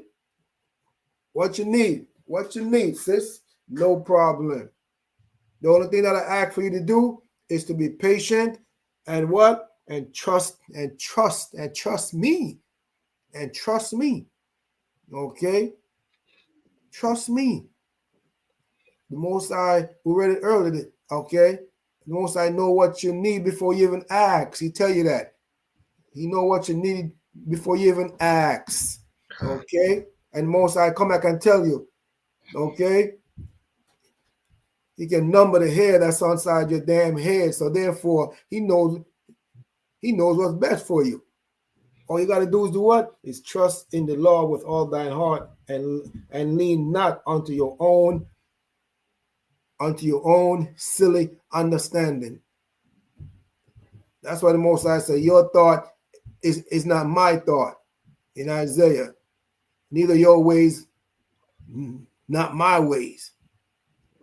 So as the heaven is higher than the earth, so are all my ways is higher than yours. And even the foolish thing that I do, ye cannot comprehend it. It's too high for you. Okay? So why not trust your father? Okay. Verse 7 says, be not wise in thy own eyes. Fear the Lord and depart from evil. When you lean onto your own understanding, that's evil. That's evil. That's when you get into a hole. That's when you get dropped into a damn deep pit. And there's no light there. Now you try to climb your way. Oh, now you're turning all kind of way. You're looking around this and that. Okay? Depart from evil and lean not unto your own understanding. Trust in the Most High. Just like how you trust your carnal-minded boyfriend, your boyfriend that you'll call out there today. All right? Trust in the Most High. All right? Psalms 91:11 came for me. You got to wrap it up soon. All right. This is the book of Psalms, chapter 91 and verse 11. For he shall give his angels charge over thee, to keep thee in all thy ways. Ooh. That's what the Most High said. For he shall give his angels charge over thee to keep thee in all thy ways. What a lot of y'all don't understand is this. Okay? You see, you get up in the morning and you go to work or whatever, you walk around. You don't see things around you, do you? You don't see things with your spiritual eyes around you. No, you don't. But what? There's elements around you. Okay? There's elements around you. Okay? An angel is walking with you to protect you from those elements. There's a lot of things that's going on. If the Most High just open your eyes for a split second, There's all kind of warfare that's going on around you. Mm. And if the angel depart from you, that's when things happen to you. So you're being protected. The Most High got millions and millions of angels protecting us. So depart from evil and trust in the Lord, because if you don't, when the Most High said, boom, when the angel depart, all sort of manner of things going to happen to you. And that's not what we want. That's not what we want. The angel is there protecting you, and that's what you want. Always give thanks to the Most High. Always, man. All right. Anything to add, King? Well said, Elder. All right. Let me get 1 John. 1 John 3:18. I was gonna bring out this earlier, but it slipped me. Okay. All right. It's the book of 1 John, chapter 3 and 18. My little children, let us not love in word, Mhm. neither in tongue, but in deed and in truth. See, my little children, let us love not in words, neither in tongue, a lot of lip service, but in deed and in truth. If you see your brother or your sister need help in righteousness, not no con. It's real good for them conning people and shit. Okay, in righteousness. All right. Be truth to your brother and your sister. Be truthful. Be truthful. Be truthful. Be truthful. Neither one is two different things. All right. And hereby we know that we are of the truth. We're supposed to be of the truth. According to the Bible, the commandments is God's word and is the truth. God and Christ is our kings, and there's no if, none, or buts about it. We're supposed to keep these words and follow them. And that's it. There's nothing in between that. All right. Hey, and let me add to that, right? Like verse 3 and 18. Chapter 3 and 18. Let us not love in word, right? Yes. Neither in tongue. You know, Israel is really good with that. They like to use that word, I love you, in word. Very easy. You know what I'm saying? Just to keep the peace, just to make everything sounds good, but you really may not. But what do the Most High say? Let me get 1 Samuel 2 and 3. Right? What did the Most High say? What did Samuel say that to Saul? Verse 7. 2 and 3. Oh, 2 and 3. Okay. 2 and 3. Beloved. No, 1 Samuel 2 and 3. Oh, 1 Samuel. Okay. 1 Samuel 2 and 3. 2 verse 3. Okay. So let's not just use lip service and say we love one another, man. Oh, yeah. Yeah, I got it here. Talk no more, so exceeding proudly. Right, that's what you do when you say I love you real quick from your lips. Mm-hmm. But you don't really mean that. But go ahead. Let not arrogancy come out of your mouth. You speak arrogancy when you say you love someone real quick and fast and you really don't mean it. But the Most High say what? For the Lord is a God of knowledge, and by him actions are weighed. You have to do it by actions. Love is not a word that comes out of your tongue. It's actions. You know, you have to put the actions in instead of just saying the words. The words can say anything. They can float around however they want to float around like butterflies. But understand, it's the actions. So again, this goes with, we've been talking about both sides, even going back. I'm going right back to relationships. Before you even picking up a significant other and that person say that they love them, put them to the test. Put him or her to the test. And then that's when you know if they love you. And it don't take a week. It don't take a few days. It don't take a month. It takes time, because if the person is naturally that way, they're gonna remain that way. You know what I'm saying? Mhm. In relationships, you still have to prove. I don't care how many years you've been with the person, you're still proving them. You're still gonna prove them. And why? Because you should be able to trust that person that says they love you, that they're going to back it up through their actions. And when you have a problems and you want to talk to them, you should be able to trust that they're going to take care of your burdens. All right, now land there. Mhm. That's 100% correct. 100%. Hell, 200% correct. King, let me get Proverbs 18, I think it is. Let me try 18:21.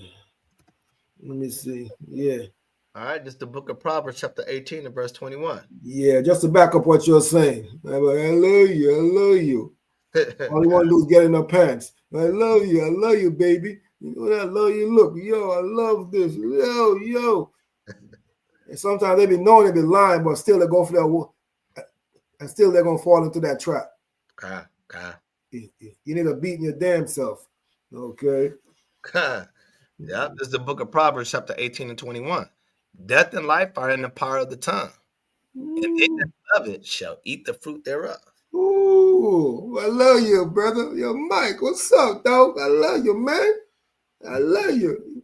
Yo, sit. Oh, man, that sister look nice. Yo, man, I love you, girl. What's up? What's up? Yeah, I love you. In 30 seconds, I'm going to love you, right? In 2 seconds, I'm going to love you. Okay? Don't make no damn sense. All right? Everything is, I think Benjamin got a song done by a couple artists, Ninja and Tinga. Take time to know her. It's not an overnight thing. Okay? It's not an overnight thing. Like brother brought up, take time. It takes time to get to know a person habits. A person habits, a person ways. All right? Can you live with a person if she snores all night? Can you live with a person? Okay. If she got cheesy socks or cheesy feet, okay. These are some of the things that you have to find out about each other. And even some cases, if the quality of the person outweighs the negative, you can work with that person and y'all can help to reduce a lot of the negative that you saw in each other. Okay. Two's better than one. All right, King. Let me get Proverbs 11 and 14. I think it is. Okay. Yeah. Okay. All right. This is the book of Proverbs, chapter 11, verse 14. No counsel is, the people fall, but in the multitude of counselors, there is safety. The Most High is your counselor. The Most High not going to come down. He's going to set up he sets up a structure where you can get counsel, righteous counsel. Okay? Righteous counsel. That's what he does because he loves you. That's what he tell you. Trust me. Trust me. I got you. I got you. I never let you down before. I never failed you before. Ask your forefathers. Go look at the records. Ask them. So my word stands. Okay. Give me Proverbs again, King. I think it's 13. And I'm going to land there. I think it's 13, I think. Okay. All right. This is the book of Proverbs, chapter 13 and verse 13. Whoso despises the word shall be destroyed, but he that feareth the commandment shall be rewarded.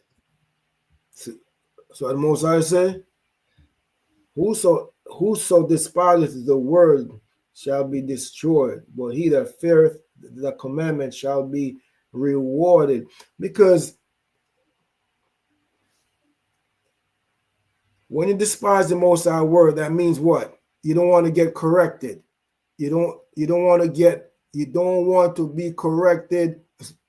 So you want to continue in your same negative ways and all of these things that you're doing, you know is not right, and you see no benefit in it, nor no profit in it, but you're still dwelling and still engaging in it. So that means what?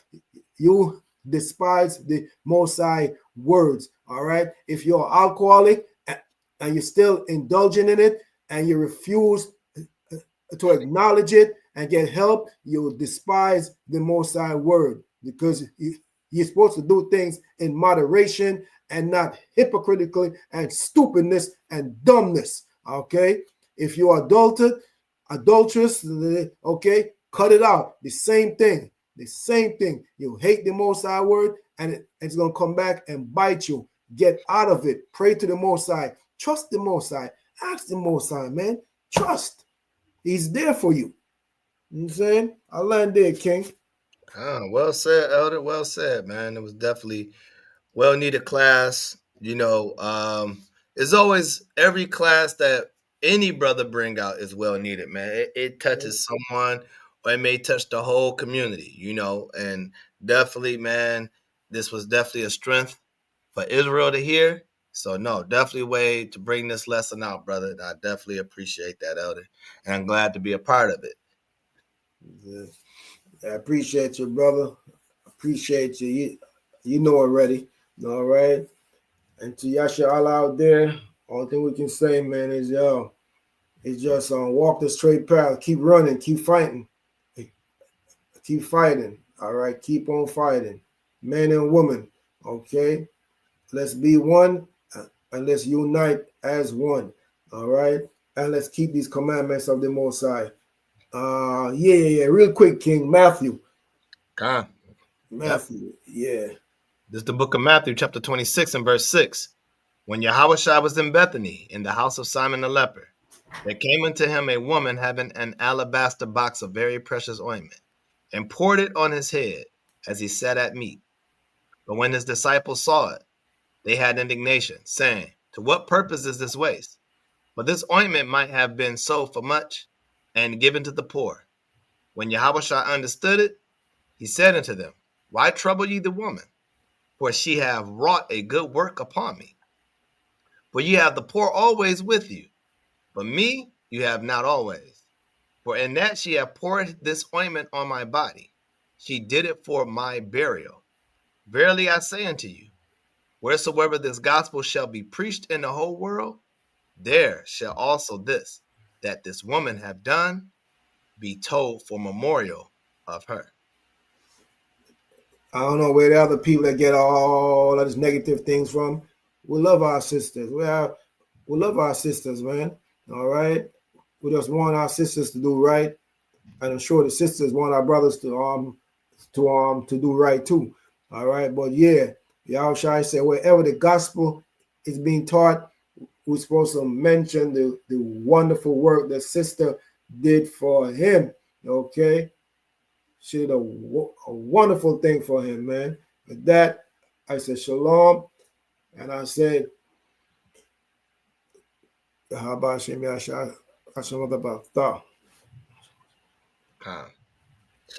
everybody. Prayers up to my brother Pelias. Hope to see the brother next week. Stay strong out there, brother. Know everything is all right with you. There's nothing to be frantic or panic about, brother. Okay, just couldn't make it today. Just sending my prayers out to the brother. Again, thanks for doing the work. I'm thankful to do the work with you, brother. Again, like always, shalom, brothers and sisters. Yahweh Hashem Yashar Brakatham.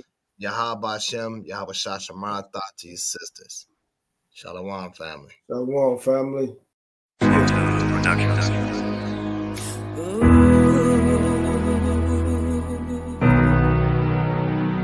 Yeah. This is a dedication.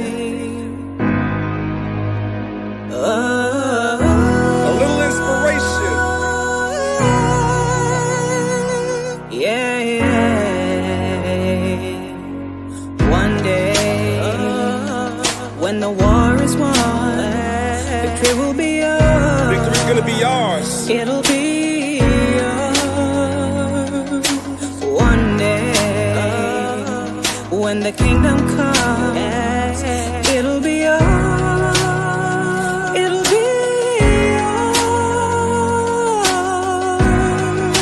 a long way up, Long way up. and a short way down. Just don't let nobody come and take your crown. Let 'em take your crown. Trying to make it through the system, but the doors are locked. The Most High got you covered. You're gonna rise to the We're gonna top. rise, y'all. This battle will bring victory on with the greatest book in history. Jacob, you're great, it's no mystery. Jacob, you're great. Yeah, yeah. You know this battle has just begun. Battle's just Jacob, begun. you're hated by everyone. All But nations just remember hate us. you're the chosen son. Yeah, yeah. This song is such an inspiration. We get the kingdom though there's much tribulation. Every day I send my prayers up. I even read where Yahweh said he'd raise us up. He gave Abraham the covenants. On the shoulders of Christ will rest the governments. The forces the nations gotta bring to me. The world is ours, our gates open continually. Praise Yahweh cause he gave us life, and sacrifice the reward as you could reign with Christ. Yeah, it's true, the Father made us sons to get a crown, then endure until the Savior comes. In the sight of God, no man is justified. To be approved, I read that gold must be tried. In the end, we're the greatest folks in history. Malachi sing to them about our victory. This battle will bring victory. We gonna get the On with victory. the greatest book in history. Bible's the Jacob, greatest you're great, book. it's no mystery. Yeah, yeah. You know this battle has just begun. Battle has Jacob, just you're begun. hated by everyone. But just remember you're the chosen son. Yeah, yeah. We give all praise, honor, and glory to the Most High God, Yahweh, for giving Abraham, Isaac, and Jacob the covenants, and for choosing our nation. We appreciate that. Hope the song inspired you. Yeah.